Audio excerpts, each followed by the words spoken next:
Hey there. I'm coming to you live.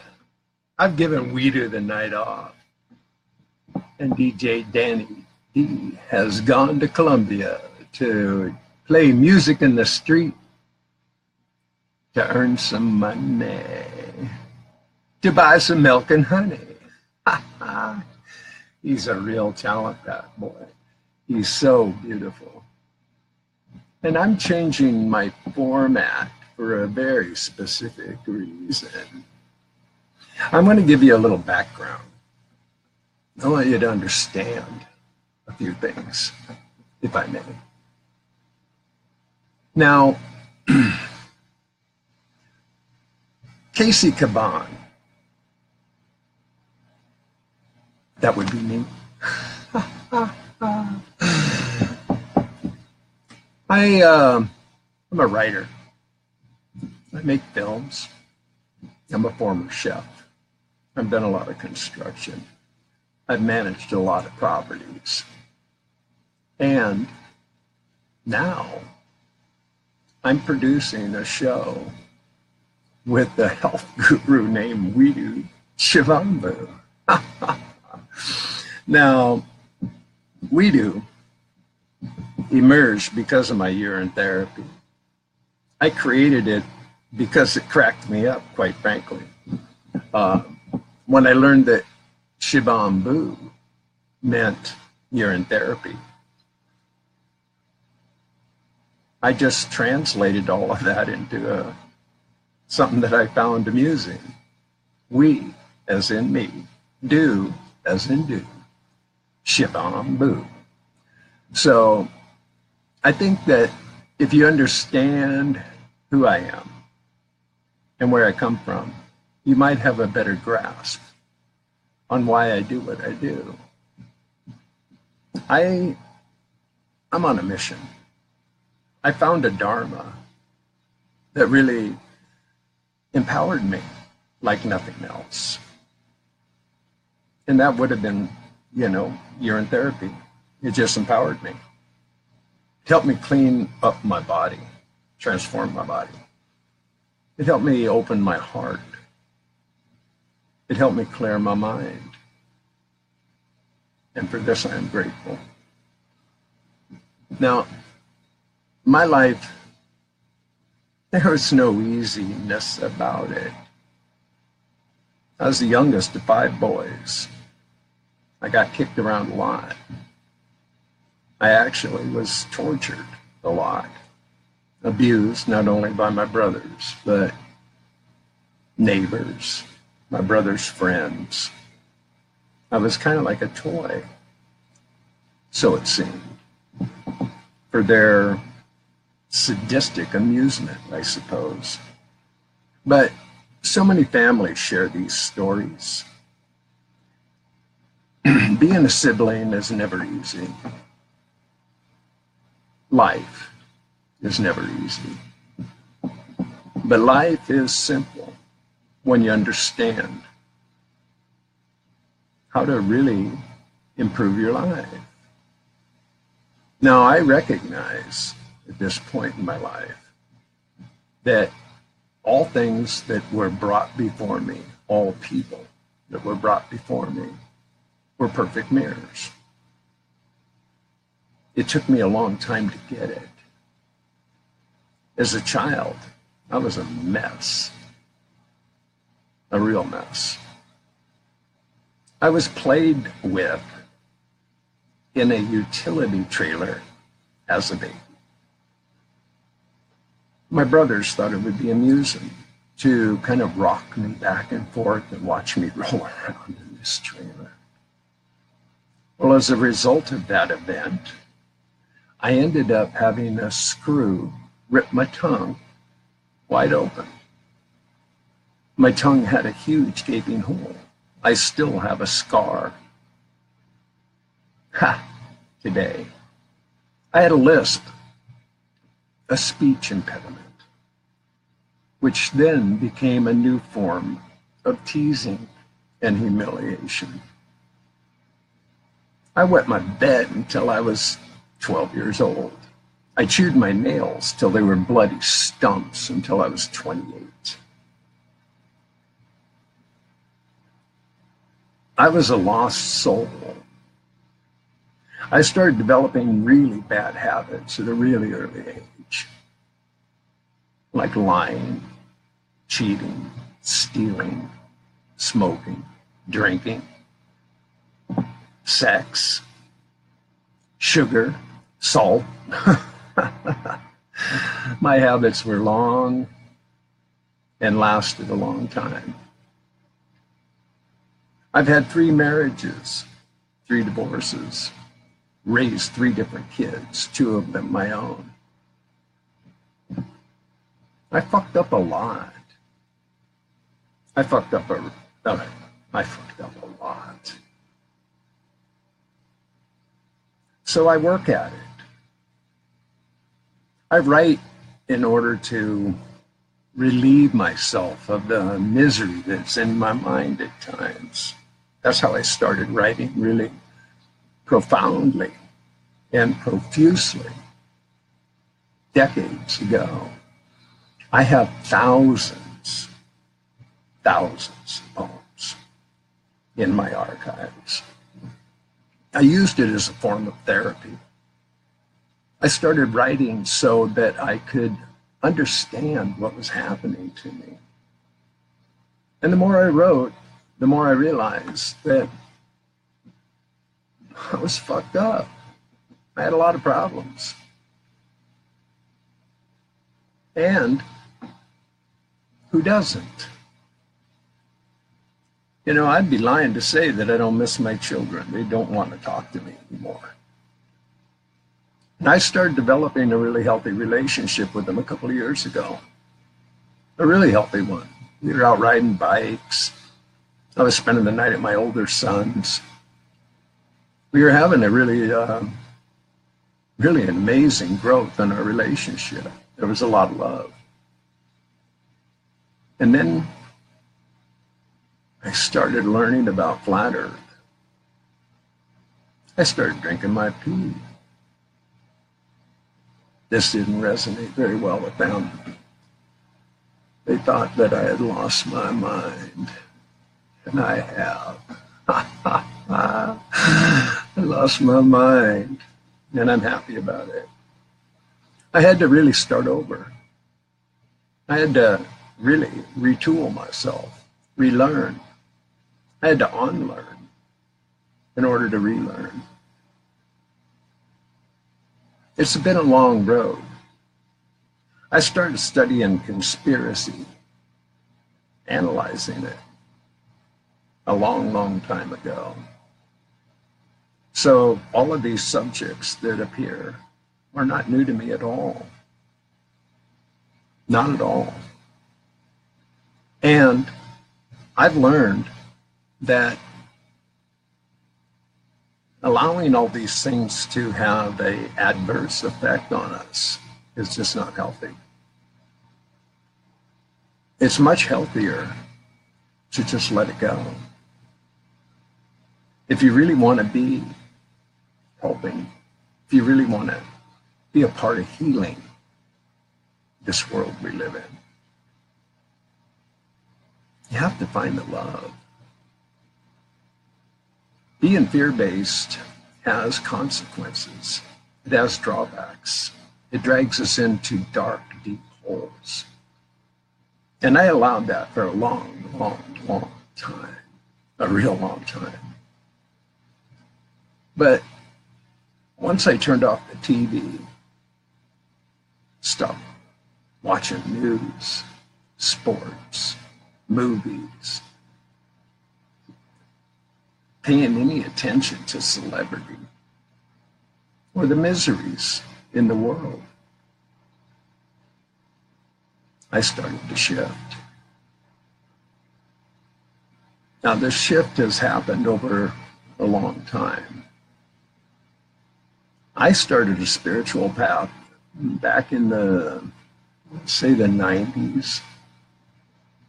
I'm actually an ordained minister. But I didn't do the minister thing to marry people or bury people. I did it because I wanted to elevate my own spiritual experience. It became a very important part of my evolution.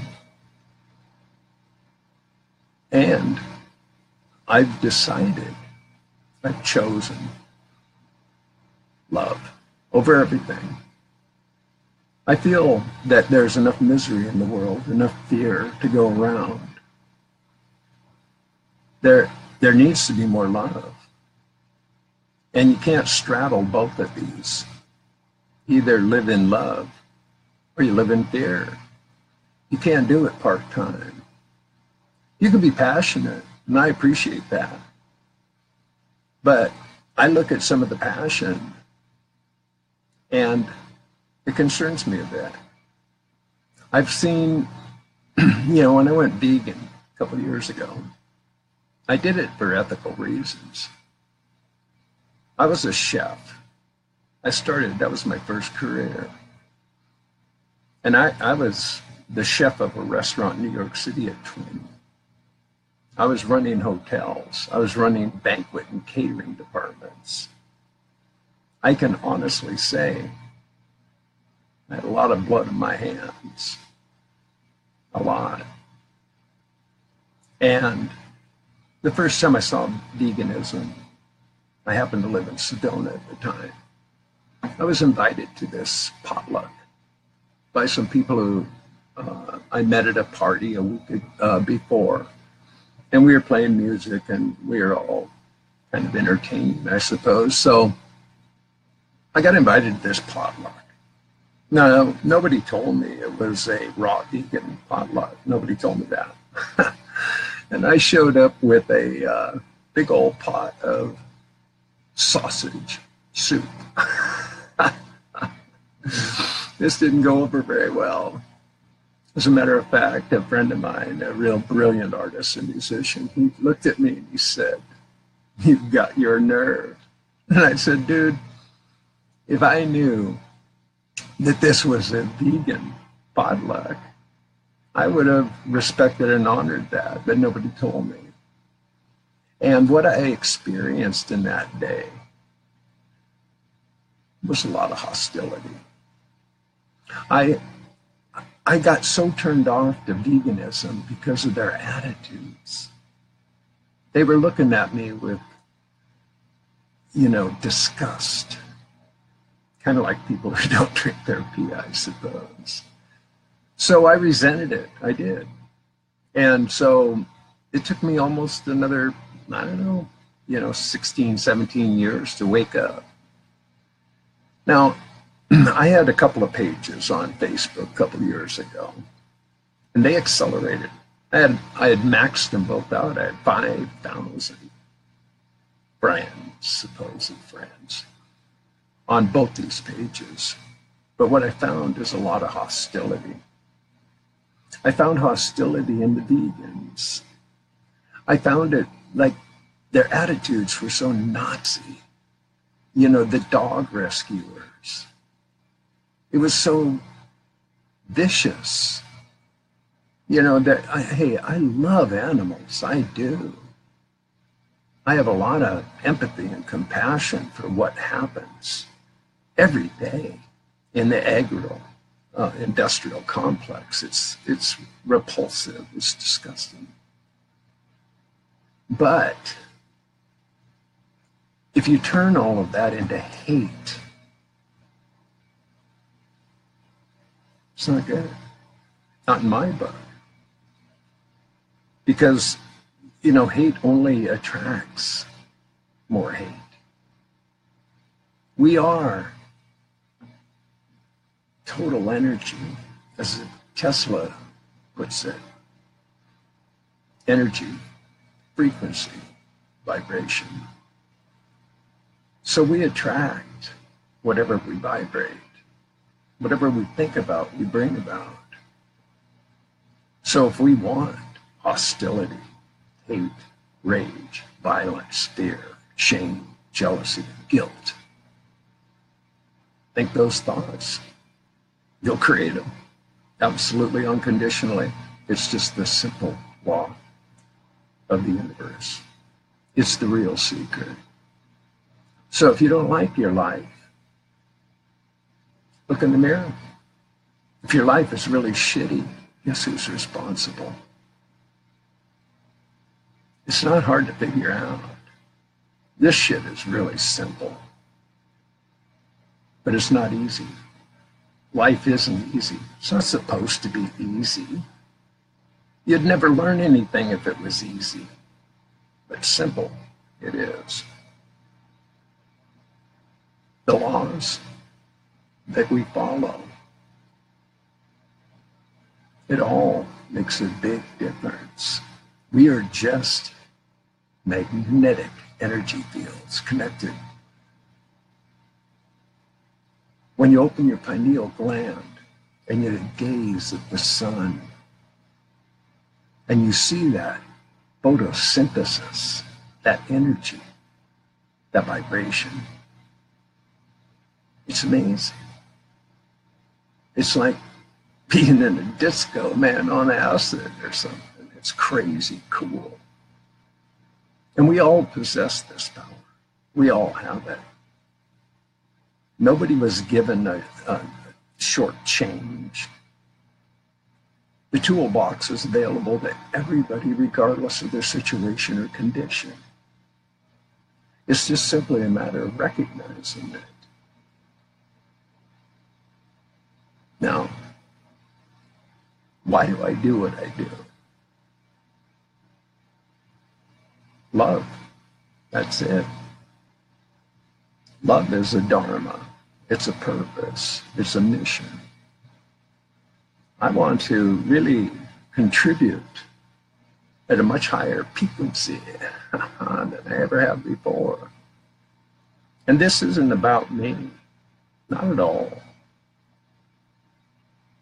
Everybody wants love. Everybody wants a hug. I have found that even the biggest burly monsters want love. They may be asking to be punched in the face, but I look at them with pure love. And I'll just say, brother, it looks like you need a hug. May I? May I give you a hug?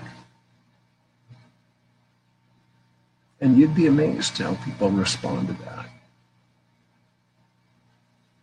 Because they're tortured. Their souls are tortured.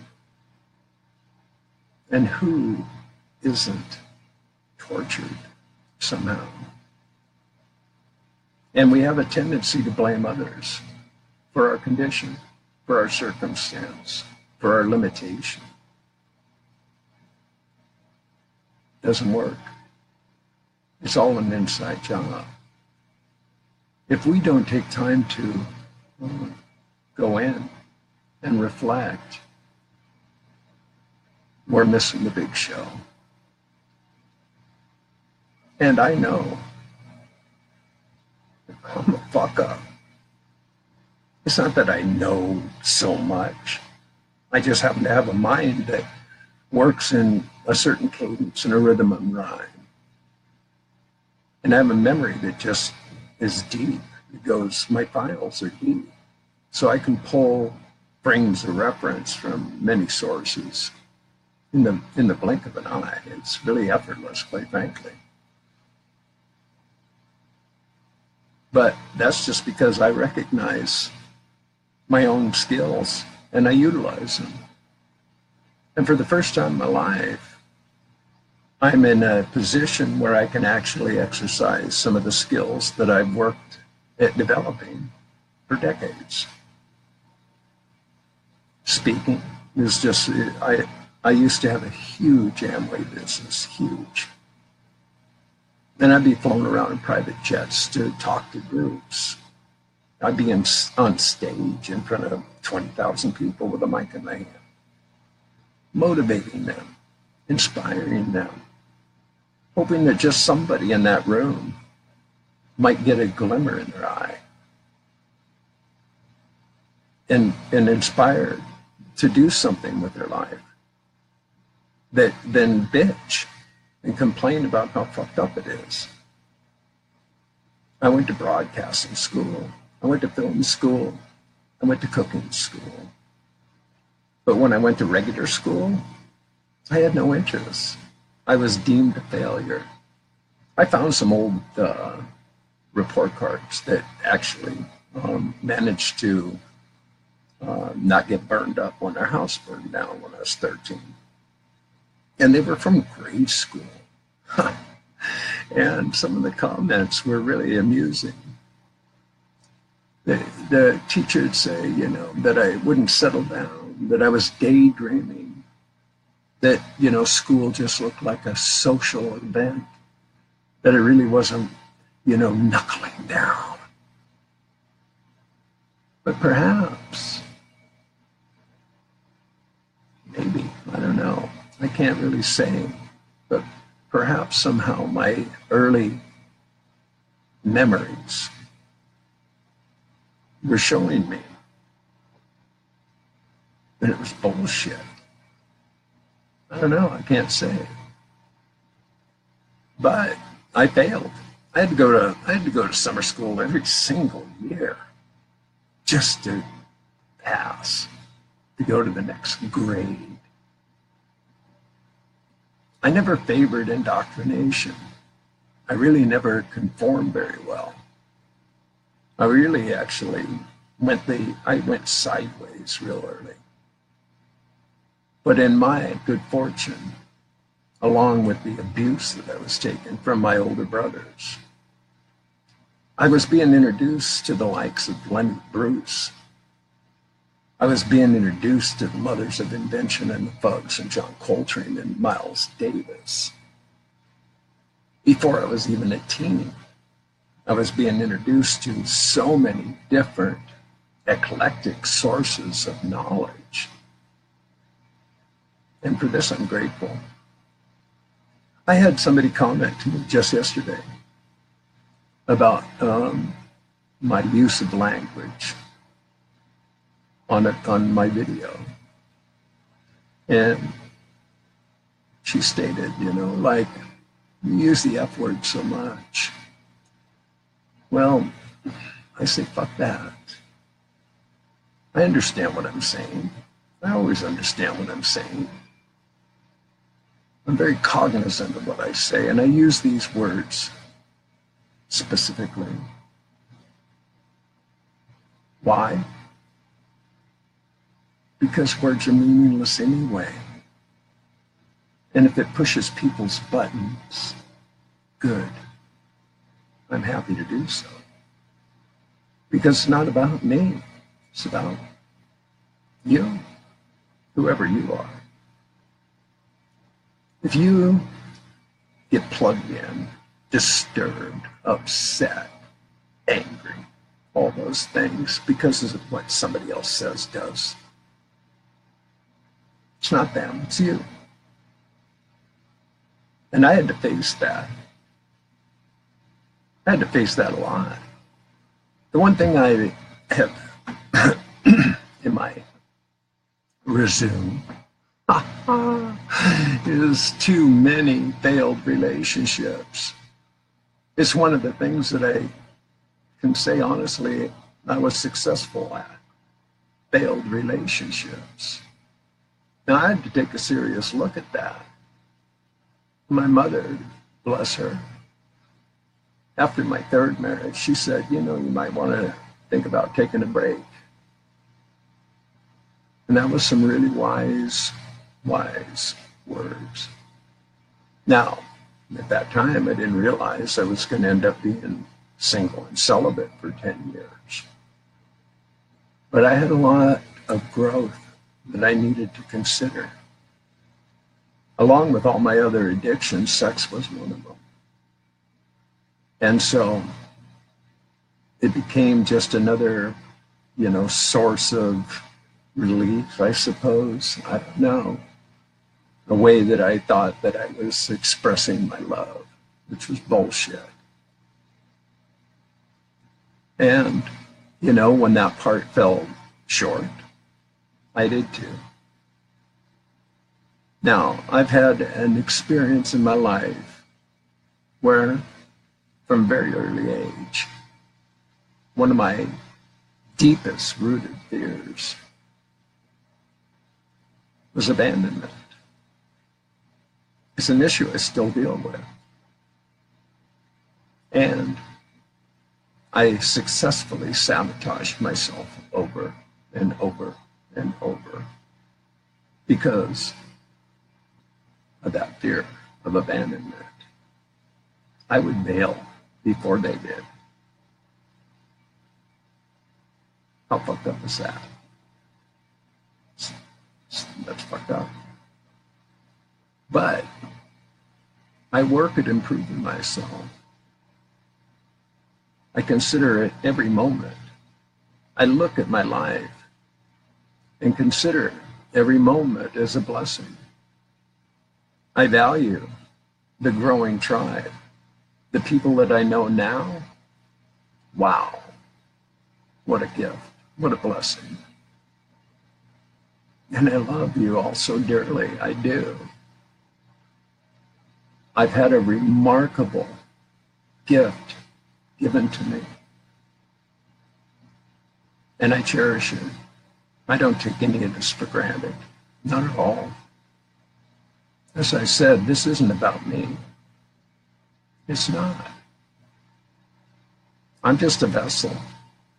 And I feel deeply. I have a lot of empathy. I really do care about people. I really do. I want to see people heal. I used to do a lot of show business for decades. I produced probably, my guesstimate is like over 400 shows in my life. Now, this wasn't about money. I can assure you that, because I spent more money than I ever earned producing shows. And the gift that I was receiving in this opportunity, I created an open mic. This was in Sedona, Arizona, back in the late 90s and 2000. And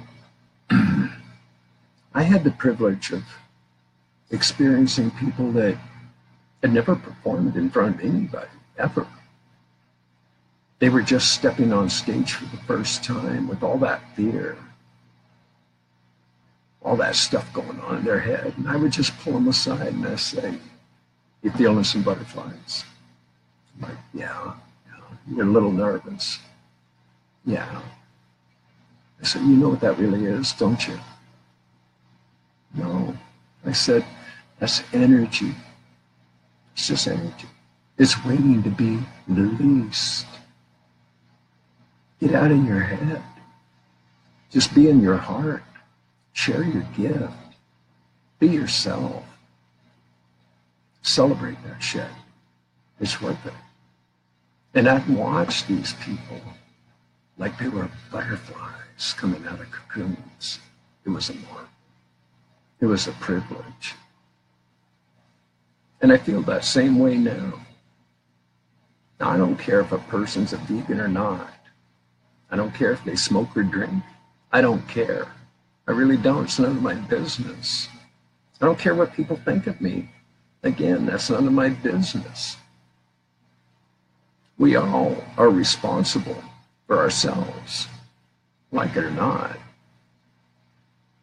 It's all an inside job. And if we can't accept the responsibility equal as an opportunity to transform our bullshit into something that's more tangible, don't look outside yourself, because you're the problem. Eldridge Cleaver, who was the founding president of the Black Panther Party back in the 60s, he said, if you have problems and you're not seeking solutions, you're the problem. I always found that to be pretty profound, pretty simple wisdom. And there's been a lot of gifts that I've been given. I've gained a lot of wisdom because I've listened to a lot of people.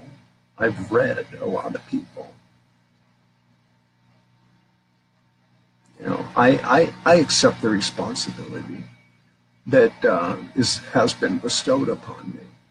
And people look to me, you know, for leadership and inspiration, motivation, and I accept that responsibility. I do. I'm humbled by it. But what I want to really usher in at this moment is that you have all the same opportunity. Discover yourself. Realize that you're a gift. And how you show up here on the earth is nobody's responsibility but your own. I appreciate everybody I do. I can unconditionally love humanity. But no, I don't like it. Man, humanity is sick. It's really sick. I mean, I look at, I have this idea. Now, you know, by doing my urine therapy, aged urine enemas, these things, I discovered actual parasites in the process. And it was pretty graphic. And parasites live in all of us. They do, whether we accept it or realize it or not. We're parasitical.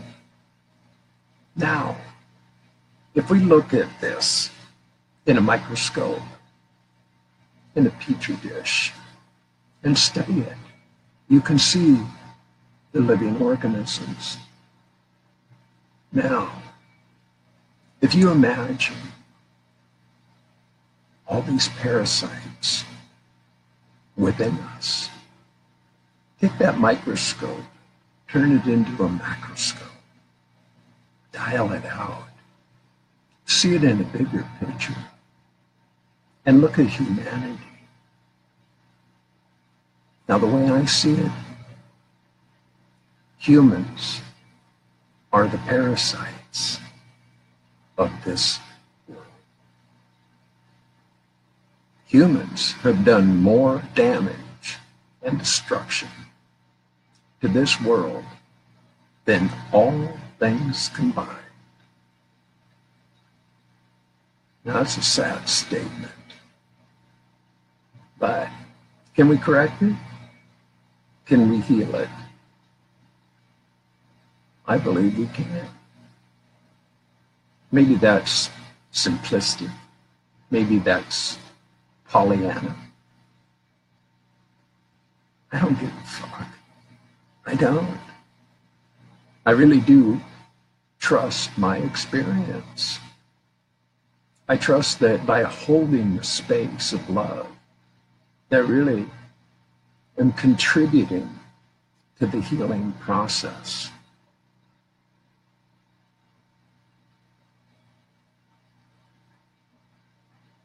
What else is there to do? Be a part of the destruction or part of the solution? I choose solution. I choose that path. I think it's a healthy choice. And P's helped open my eyes. It's helped me open my heart. It's helped me open my mind. Healing my body, that was huge. My body was a fucked up mess. I had spent a lifetime fucking my body up. Really, really a lot. 4 years ago, as I sit here, I had 4 cervical vertebrae that were all out of line. They were all crooked like this. It was pinching on a nerve in my neck. And that shit was 24/7. I was in so much pain all the time. And that was just my neck. It had nothing to do with the other shit that I was going through. My body was fucked up. So you know what I did? I laid around, waiting to die. Really, quite frankly. I drank heavily, smoked a lot of pot, ate shitty food, laid around, licked my wounds, watching movies all day. It was really pathetic, really was.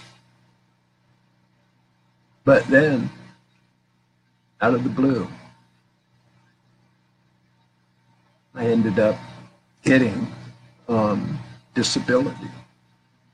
And the funny thing is that my disability went through because of all my other body problems. It had nothing to do with my neck, which was amazing because that was the most critical thing in my experience at that time. But I had surgery. Got the scars to prove it. Now, what happened as a result of the surgery, that pain went away. And that was a miracle. That was just amazing. I have a plate in my neck. I have 4 vertebrae screwed together. 8 screws. And so it did a lot of nerve damage. The whole side of my face and neck was numb for like 3 years. When I started drinking my pee, that all started to heal. It's like a miracle. I have no numbness anymore. None. It's crazy cool. And it was really, I'm grateful for what happened at that time, because it really gave me more incentive. Once I had that neck surgery, and I do thank my surgeon, I do. He was brilliant. I started a new path. I started changing my ways. I weighed 246 pounds. I was a fucked up mess. But I started walking again. I started getting, out and getting fresh air. And as I did, the pounds started to shed. I went from 246 to 226 in a pretty short time. I went from 226 down to 206. And that felt amazing. And so as I got hip to veganism, I changed my diet completely. Within a week, I stopped meat, seafood, dairy, alcohol, just like that. And I went from 206 to 196 to 186. I was actually like a new person. But nothing was changing as far as my body pain. I still had COPD. I still had arthritis, bursitis, tendinitis, degenerative disc disease. I was cramping all the time in my hamstrings and calves.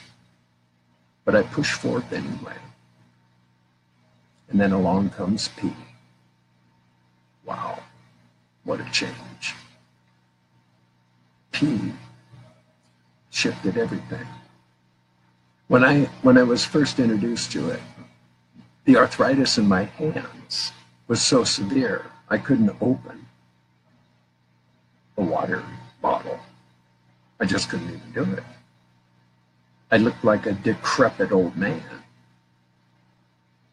But within 10 days of drinking my pee, I had free movement in my hands again. It was very astonishing. So I went full in. It only took me 48 hours from the time I was introduced to urine therapy to jump right in. I started looping. I went fruitarian. I quit eating cooked food. I started drinking a gallon of distilled water a day. And my body was responding like I would have never believed. I just was astonished how rapidly my body started to change. So I am a devotee. I am a big proponent. That's why I put myself out there. I have no fear. It's all love. I know that if others weren't there before me to show me the path and show me the light, I may have still been in all that, discomfort and pain and still taking all those meds. And I was taking a lot of meds. I was taking the handfuls 3 times a day just to get by, day by day. But no more. All that shit's gone. It's just gone. I drink my pee daily. I'm now drinking it through my nose, which actually this morning I'm getting better. It's a technique, and you just have to process the process, like anything else. You start drinking through your nose and, you'll get it. But it is powerful. It's a brain flush. It's a real shift. And again, I'm grateful because knowledge is out there. It's everywhere.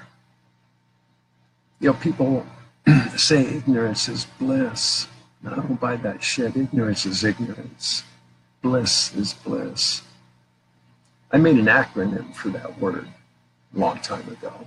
Being loved in spiritual splendor. Bliss. So I follow my bliss. I cherish it.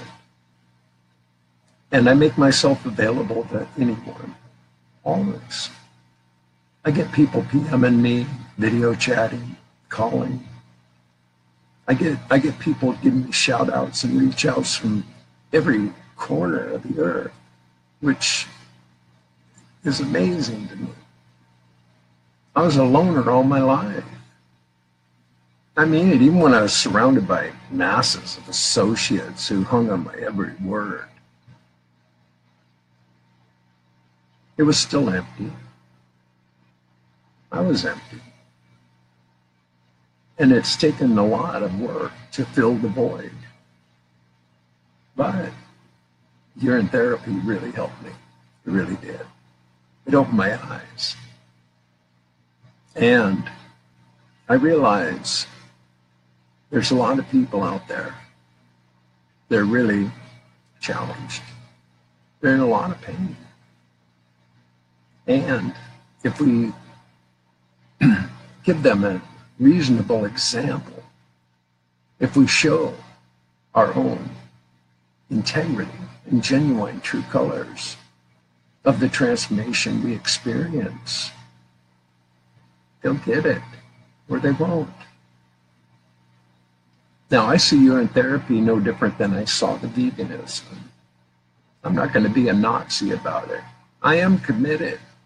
I really do dedicate my life to this knowledge at this point.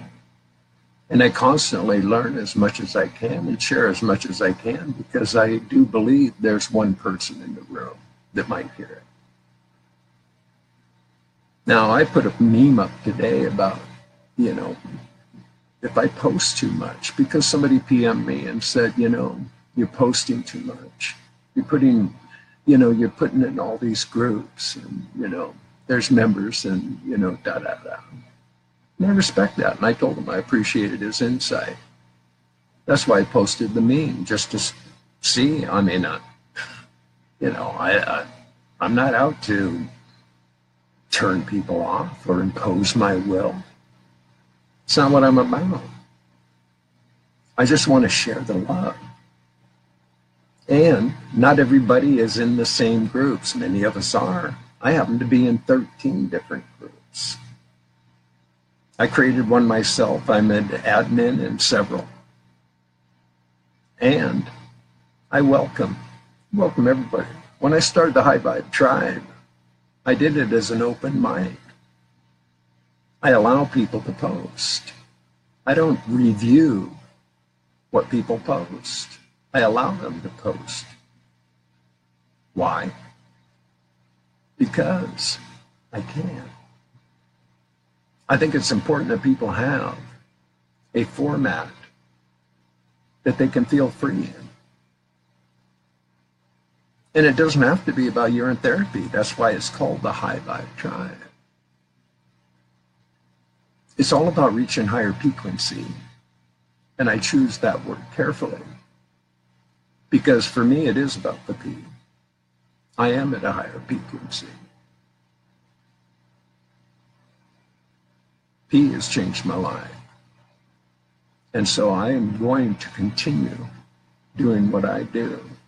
And I want to thank all the people that responded to my meme and showed their love and their appreciation. It was very humbling. Yeah, I love you all so dearly. You know, I don't know how else to explain it. You know, this beautiful family that's everywhere. We're everywhere. I've had invitations from people in every country, in Europe, several in Africa, many in India, to please come and visit. And I hope to. I intend to. I just want to keep spreading the message. That's what I want to do. I never want to exclude anybody from the potential that they have living inside of them.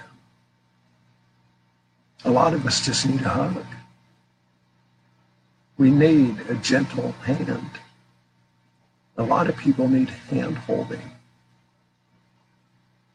They've been conditioned to doubt. They've been conditioned to fear.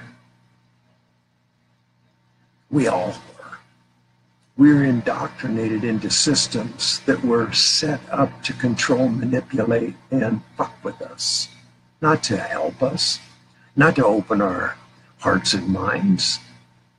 It's everything but that. And I find, in my experience, some of the most educated people that are out there with all their degrees have the most limited capacity for thinking, creative thinking, being open-minded, because they have a lot to defend. They didn't spend all that time and money getting those doctorates, those plaques on the wall, the big house they have, and the cars they drive, without committing to that system. So for them, man, it's a hard pill to swallow when you tell them that they may have been misled, that they have been lied to. They don't want to buy it. That's why flat earth is such an interesting topic, because it really puts people at extreme odds with each other. Now, I refuse, I really simply refuse to argue or debate or fight anybody about anything. I am what I am. My knowingness is my knowingness. I live in my truth. Doesn't have to be your truth. You know, what is the truth? It's another word. But if we aren't living in our truth, if we're just accepting others' truth, might not like the results. So, to think outside the box, first you have to recognize there's no box. That's creative thinking. That's free thinking. And I appreciate free thinkers, not people that just repeat indoctrination because they were educated. How impressive is that? I think you'll find more wisdom by a homeless person sitting there begging on the street for money sometimes. Because talk about humility. Talk about having to face harsh reality. And to put themselves in that kind of vulnerability.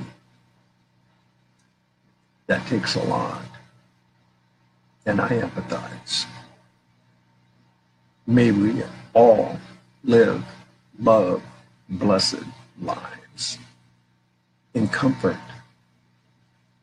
with others, sharing love. That's all anybody really wants anyway. They want to be loved. They want to be heard. They want to be accepted. And I know, because I've been an outcast all my life. All my life. So now, I'm living the vida loco. It's a crazy life. And I celebrate it every day. I celebrate every moment, every breath I get. That's why every video I made, I would start it out by, what a beautiful day to be alive, because I really do own that. Every day I'm given, I consider a blessing. I take nothing for granted, ever.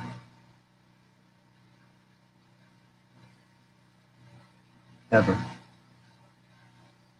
It's a privilege to be here.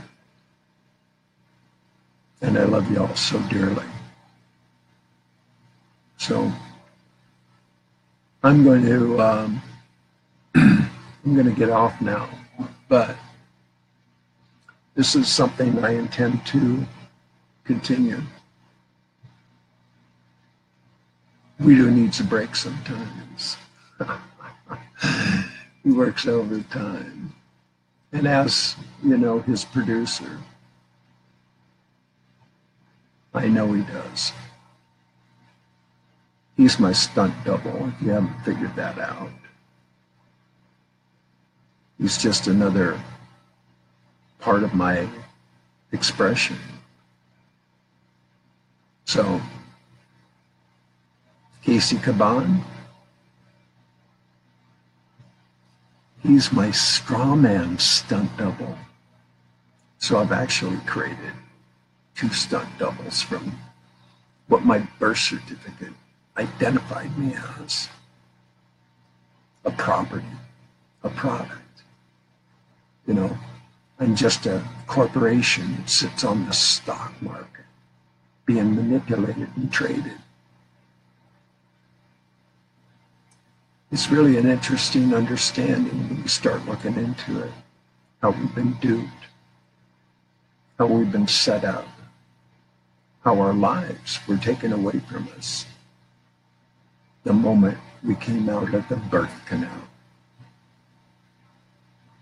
It's really astonishing, quite frankly. And it was all done by design. It's all done on purpose. And until we recognize that we are not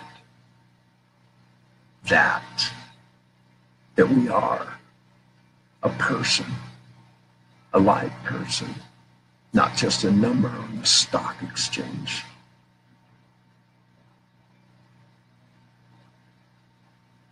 We may never understand, or more importantly, understand who we really are. So I chose Cayce Kaban. It was introduced to me by some friends in Sedona who did Tibetan numerology of all things, and they came up with the name. And it resonated. So I accepted it. I adopted it. It became my id. It became my new persona. And so I celebrate it. I do love me. I've learned to love me. I've learned to accept me, regardless of how I'm viewed in the world. And I really like WEEDU too. WEEDU just, man, WEEDU's so fucking far out. What a character he is. He's just a character. Understand that. But WEEDU has a lot of love too. We're in it together. We're co-sponsors for this message. But as I said, he has the night off. He'll be back. People asked me today, you know, why aren't I making daily shows and all that? Well, he understood how much work I'm doing and how much time it really takes. You'd appreciate everything that I'm doing it's all an act of love. It's all a labor of love, and it takes a lot of energy, a lot of time. And I willfully grant it. I surrender it because I think it's important. It keeps me focused. I feel I found a real dharma, a true purpose. And so, with that being said, I want you to know that I love you all dearly. Thank you for your love and support. I appreciate every one of you so much, so dearly. And I hope you're all doing well. I hope you have a beautiful, wonderful, marvelous day wherever you are. Share the love, be the love, live the love. Keep your peace together. Ha ha ha! I'm going to sign off now. So, love you. Ciao for now.